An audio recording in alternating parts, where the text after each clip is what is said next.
Seconde partie de Soir d'Info. Nous y sommes, mesdames, messieurs, bonsoir.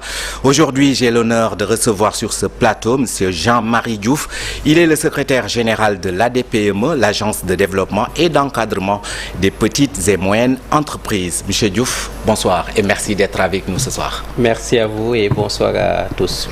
Alors, l'ADPME organise en collaboration avec le ministère du Commerce et de l'Industrie la 4e édition du Forum de la PME.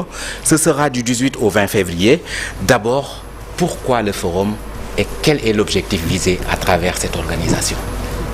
Merci. Vous me permettrez tout d'abord de remercier toutes les PME qui sont au Sénégal et qui œuvrent chaque jour dans le développement de leurs PME, de leurs entreprises et bien entendu dans le développement économique. Alors c'est ces PME que nous comptons célébrer du 18 au 20 février ici au Grand Théâtre de Dakar. Les célébrer parce qu'elles font du travail remarquable.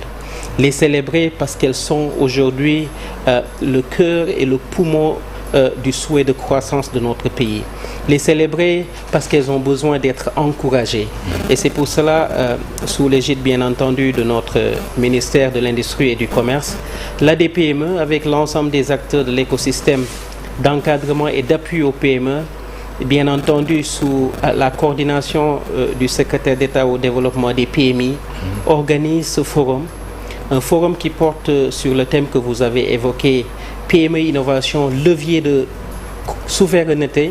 Et vous savez qu'aujourd'hui, les autorités viennent de lancer leur ambition pour le Sénégal à l'horizon 2050, le référentiel qui aujourd'hui est le fondement et la base de toute politique publique destinée à développer ce pays. Et donc, c'est ces PME qui vont se réunir, qui vont discuter sur ce thème. Quand on parle d'innovation, on pense à l'industrialisation. Quand on parle d'innovation, on pense à la technologie.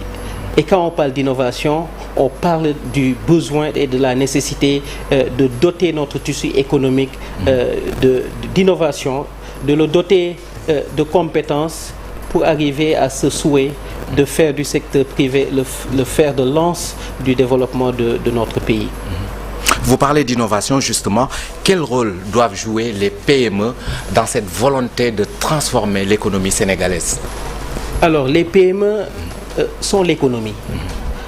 Aujourd'hui, elles représentent 99,8% de notre tissu économique. Ces PME, elles portent aujourd'hui, disons, une très très grande ambition, c'est de pouvoir contribuer, mais de manière très très substantielle au développement économique. Jusqu'à présent, il est connu que ces PME contribuent faiblement à la croissance du Sénégal. On parle de 30 à 35%, pendant que, bien entendu, on a une présence de l'emploi beaucoup plus, disons, importante dans ces PME. Quoique cet emploi, pour la plupart, est informel, et c'est pour ça qu'on parle du fort taux d'informalité de notre secteur économique. 97% de ces PME sont informelles. Alors qu'aujourd'hui, l'ambition est de faire de ces PME, en tout cas, le moteur de la croissance. Donc c'est pour cela qu'il est important de les réunir, de leur donner la parole, de voir en comment les pouvoirs publics peuvent les aider dans leur quête de compétitivité, dans leur quête de productivité. Et ce sont ces PME-là, bien entendu, qui vont se réunir pendant 3 jours. 3 jours pour pouvoir, bien entendu, échanger sur les problématiques liées à l'innovation, à la compétitivité, liées à l'industrialisation, mais surtout permettre au pouvoir public de partager leur vision, de partager leur ambition et de partager ce nouveau référentiel qui est aujourd'hui le fondement des politiques publiques. Mais ce sera l'occasion, et vous me permettrez de m'arrêter sur ce point, de pouvoir faire une exposition sur le Made in Sénégal. Le Made in Sénégal qui est aujourd'hui, disons, suffisamment dense et qui doit être promu. Nous avons ambition, et d'ailleurs les travaux et les préparatifs sont achevés, de réunir plus de 500 PME championnes qui nous viennent des 8 pôles territoires et de la diaspora. Et ces PME auront l'occasion de pouvoir d'abord faire connaître leur savoir-faire, faire connaître leur talent, mais surtout présenter les opportunités des territoires que nous avons. Et donc cette grande expo permettra aussi aux Sénégalais de venir découvrir ce qu'il y a de bon dans notre pays.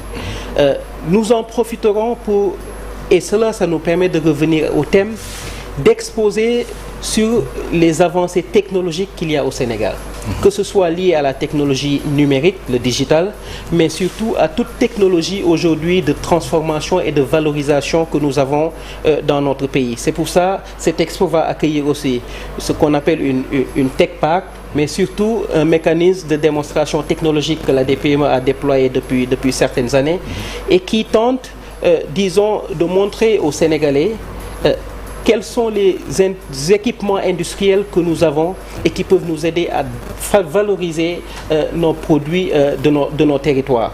Et au-delà, de les inciter à avoir un esprit entrepreneurial. Et c'est ça, cette ambition de pouvoir maintenant déployer toute cette compétence, toute cette connaissance et la faire connaître aux Sénégalais. Vous avez évoqué tout à l'heure une exposition concernant le Made in Sénégal. Le Made in Sénégal, depuis très longtemps, on en parle, mais le constat est là. Les Sénégalais n'ont toujours pas le culte de consommer local. Alors maintenant, comment amener les Sénégalais à s'approprier ce terme et à rendre beaucoup plus compétitifs les PME? Alors, c'est vraiment cela l'objet de cette expo. Quand on parle d'une exposition, on cherche à faire connaître. Cherche à faire connaître son savoir-faire, son talent. Parce que quand on ne connaît pas un produit, on ne peut pas s'en approprier, on ne peut pas le consommer. Et donc, on veut mettre les lumières sur ces réussites sénégalaises, sur ces champions sénégalais, mais sur ce talent sénégalais pour permettre aux populations, pour permettre aux consommateurs de savoir ce qui se fait. Et bien entendu, il y a toute une promotion qui l'accompagne. Déjà, ça a démarré sur les réseaux sociaux, sur les chaînes de télé, pour pouvoir montrer ce talent. Et je pense qu'en travaillant sur la promotion, on peut déjà, disons, créer une connaissance, mais surtout une appropriation. Nous n'allons pas nous limiter ici pendant cette exposition. Il y aura beaucoup de démonstrations, que ce soit des démonstrations culinaires, que ce soit des démonstrations technologiques, pour pouvoir faire connaître réellement toute cette connaissance, tous ces talents aux consommateurs sénégalais. Il est vrai que depuis certains temps, on a beaucoup insisté sur le consommer local, mais je pense que ça a commencé à se révolutionner. Aujourd'hui, il est plus difficile maintenant de trouver du riz de la vallée que de trouver du riz importé. Absolument. Donc ça montre que le riz local, il est aujourd'hui connu. Tout le monde connaît aussi les vertus qu'il y a derrière. Mais dans un autre registre également, certains préfèrent l'oignon importé à l'oignon local. Parfois, il y a des problèmes de qualité qui sont soulevés. Est-ce que l'accent est mis également sur cette qualité justement qui fait la différence? Alors oui, il y a beaucoup de travail d'amélioration à faire déjà pour la conservation de ces produits. Et je pense que le département en charge de l'agriculture et du commerce travaille dans ce sens. Mais il faut le noter, si on considère l'année écoulée, il y a eu même un déficit d'oignons à un moment donné. Mais la maîtrise se fera au fur et à mesure. Et je le dis souvent, tant que le marché est exigeant, le producteur sera obligé de suivre les besoins de ce marché-là. Exactement. Exactement. Tout à l'heure, dans votre communication, vous avez évoqué une contribution faible des PME par rapport à la croissance économique. Alors aujourd'hui, comment soutenir ces PME, les rendre beaucoup plus compétitifs pour que cette contribution puisse être rehaussée? Alors, c'est la mission de nos structures, notamment de l'Agence de développement et d'encadrement des PME. À des PME, l'État nous a donné pour mission de densifier le tissu des PME et un peu partout dans le Sénégal. L'État nous a donné pour autre mission de renforcer la compétitivité des PME au Sénégal. Quand on parle de compétitivité et de productivité, on invoque la capacitation des PME dans leur manière de gérer, donc en manière de management et de gestion. On invoque la capacitation dans même l'outil de production. Mais on sait qu'il y a énormément de défis et c'est pour ça le thème de ce forum est important parce qu'on parle d'innovation.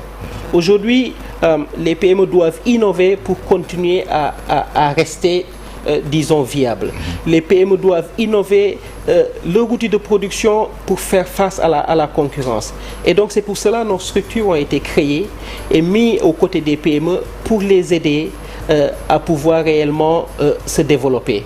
Et c'est pour cela que nous avons énormément d'offres d'accompagnement de l'idée de projet jusqu'à la maturité du projet. Aujourd'hui, un Sénégalais qui souhaite créer une entreprise vient vers nous, nous expose son idée, on challenge l'idée avec ce porteur de projet pour déjà voir est-ce que son idée tient, est-ce que le marché auquel il veut promouvoir son idée répond, quel est l'état de la concurrence, est-ce qu'elle a les capacités personnelles, techniques pour pouvoir porter son projet. Donc cette structuration est faite avant même que l'entreprise soit créée. On peut l'accompagner à créer son entreprise avec les dispositifs que l'État a mis, le guichet unique à l'APEX, les chambres de commerce. Et après, il y a aussi des besoins de recruter son personnel, des besoins d'accéder au financement pour pouvoir, disons, se doter d'équipements de production et enfin des besoins de compétitivité. C'est l'accès, bien entendu, aux matières premières et au-delà, la certification et la qualité dans les produits que l'entreprise est en train de proposer. Et c'est pour ça que nous avons tout un programme d'assistance technique, d'assistance personnalisée pour permettre aux PME sénégalaises de pouvoir évoluer et bien entendu d'accéder à la compétitivité. Cela, nous ne le faisons pas nous seuls puisqu'il y a beaucoup de structures qui interviennent et qui aujourd'hui tentent de combler les besoins de ces PME. Maintenant, quand on dit 400 000 PME au Sénégal, il sera toujours très très difficile de pouvoir couvrir tous les besoins de ces entreprises. Mais je pense qu'on fait déjà beaucoup d'efforts. Chaque année, nous, à l'ADPME, nous accompagnons près de 5 000 PME. Mais il faut se dire, le champ reste encore très très vaste. Et nous pensons que ce nouveau référentiel, qui accorde une place de choix aux PME, parce que quand on parle des moteurs, les 4 moteurs de croissance, agriculture et industrie agroalimentaire, les industries extractives, les industries manufacturières, les secteurs à haute valeur ajoutée, tous ces moteurs de croissance sont aujourd'hui portés et composés de petites et moyennes entreprises et petites et moyennes industries. C'est pour cela que nous avons une ambition qui est très très forte et qui sera soutenue par les autorités publiques, c'est de pouvoir donner à la PME sa bonne place pour qu'elle puisse réellement et substantiellement contribuer à la croissance. Justement, parlons de la protection de la PME. Vous l'avez évoqué tout à l'heure, près de 4000 petites et moyennes entreprises au Sénégal, mais souvent on constate après naissance d'une PME, au bout de quelques mois, peut-être que l'entreprise va couler parce qu'elle ne va plus supporter la concurrence. Alors, comment faire pour protéger ces petites et moyennes entreprises? Alors, tout est dans la préparation de l'entreprise. Il est vrai qu'on parle beaucoup du taux de mortalité de nos PME, mais souvent on ne s'interroge pas sur réellement le pourquoi. Le pourquoi. Quand une entreprise suit un cheminement, disons, dès l'idéation à la structuration, avec un business plan, d'abord un business model et un business plan qui lui montre le chemin à passer, je pense que cette entreprise, quoi qu'elle puisse être dans des difficultés, elle va toujours tenir bon. Absolument. Malheureusement, au Sénégal, on a beaucoup d'entreprises, on met la charrue avant les bœufs. Voilà, qui sont créées sans pour autant que ces phases ne soient respectées. Aussi, il faut le dire, il y en a qui créent des entreprises par opportunité. Absolument. Alors, j'ai une opportunité de créer l'entreprise. Quand il n'y a plus cette opportunité, elle disparaît et de manière très très naturelle. Mais aujourd'hui, en tout cas, nous avons une ambition de beaucoup plus travailler sur ces statistiques pour réellement voir qui sont ces entreprises ou quelles sont ces entreprises qu'on retrouve avec un taux de mortalité très haut. Mais je reviens à ce que j'ai dit, tout dépend de la structuration et de la préparation. Une entreprise, c'est comme une vie humaine. Elle a besoin d'être accompagnée. Elle va tomber malade. Elle a besoin d'un médecin. Elle aura besoin d'un accès au financement. À un moment donné, il y aura des problèmes de marché. Mais tout sera dans le management. Quel management avons-nous pour pouvoir, dans ces problèmes, dans ces moments sombres, pouvoir lui insuffler un souffle qui va lui donner vie? Justement, dans ces moments sombres, quelle doit être l'attitude peut-être du Sénégal pour accompagner quand même ces petites et moyennes entreprises, puisque ce sont des entreprises créées par des Sénégalais également? Alors, c'est la raison d'être de nos structures. Nous avons été créés pour être à côté des entreprises. Et ce forum que nous organisons, un temps d'écoute sera donné aux entreprises. À la 3e journée, nous aurons ce qu'on appelle le Ndaje PME, où le gouvernement va avoir une séance de questions-réponses, de dialogue direct avec un échantillon de 1500 PME. Qui vont pouvoir exposer leurs difficultés. Qui vont pouvoir, et vraiment ce sera un dialogue sans filtre, où les PME prendront la parole pour dire aux autorités, au gouvernement, voilà nos difficultés, voilà ce qu'on pense qui pourrait être des solutions. Et à partir de ce moment, le gouvernement, bien entendu, qui a cette mission, pourra définir des politiques beaucoup plus adaptées à ces besoins des PME. Parce qu'il faut le dire, les besoins des PME peuvent évoluer suivant les contextes. Absolument. On a connu la Covid, il y avait des besoins très spécifiques. On est passé maintenant à une autre ère. Mais à chaque moment... Il y a également la guerre entre la Russie et l'Ukraine également. Exactement. Qui a porté un sacré coup. Exactement. Donc, l'environnement dans lequel les PME se mouvoient est un environnement évolutif.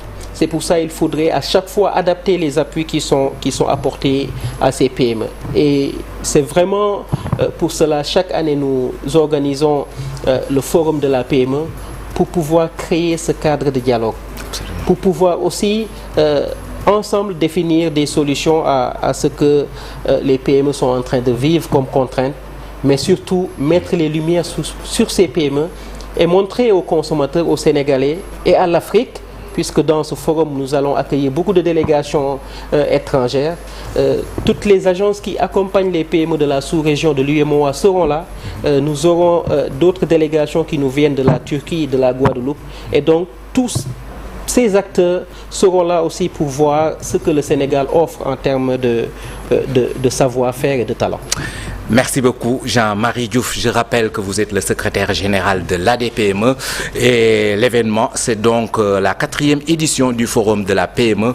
Ce sera du 18 au 20 février prochain. Merci à vous téléspectateurs d'avoir suivi cette seconde partie de Soir d'Info. Bonsoir et bonne suite des compagnies. Bonne suite des programmes à notre compagnie plutôt. Merci.